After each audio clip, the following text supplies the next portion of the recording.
On se retrouve donc pour cette revue de presse de l'économie.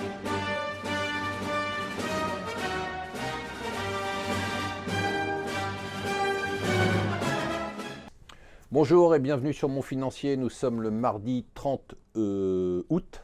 Le Financial Times nous annonce enfin la bonne nouvelle. Enfin, on se défend contre les États-Unis. On fait comme eux des amendes records. La Commission européenne devrait donner une amende aujourd'hui à Apple. On parle de plusieurs milliards d'euros. J'espère que ce sera plusieurs milliards d'euros et pas une somme ridicule. Alors les États-Unis montent au créneau en disant que c'est du protectionnisme déguisé. Ils sont quand même très très drôles.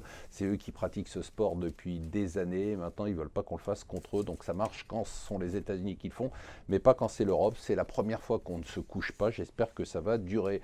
Financial Times aussi très drôle. C'est maintenant, vous savez c'est la danse du ventre pour essayer d'attirer les gens qui sont censés quitter Londres ou la City. Alors on a eu Paris, ses charmes fiscaux, on a Francfort, on a l'Irlande, on a le Luxembourg. Alors le Financial Times dit maintenant que c'est la Pologne maintenant. Alors on imagine les flots de banquiers de la City qui vont rejoindre la Pologne. Le seul problème dans tout ça, c'est que pour l'instant personne n'a quitté Londres. Donc je ne sais pas pourquoi tout le monde s'excite comme ça. On avait dit qu'il n'y avait pas de réforme scolaire, c'est faux. La première vraie réforme scolaire est annoncée ce matin par le Figaro économique. C'est Najat Vallaud-Belkacem qui veut combattre les Pokémon rares dans les écoles. Voilà, ça bouge enfin du côté de la réforme scolaire. Très intéressant cet article sur le système des paiements en Chine.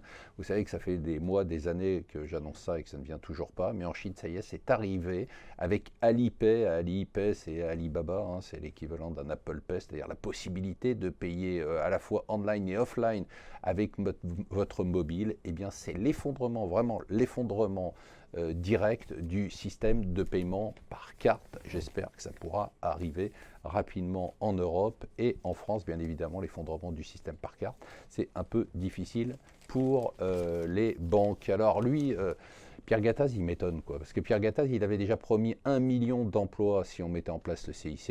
On a mis en place le CICE, bon, il n'y a pas vraiment eu 1 million d'emplois, il faut dire qu'il y a eu tellement de taxes sur les entreprises qu'il n'y avait rien à faire. Mais là, il demande donc aux candidats à la présidentielle de s'engager. Bon, ça c'est très bien.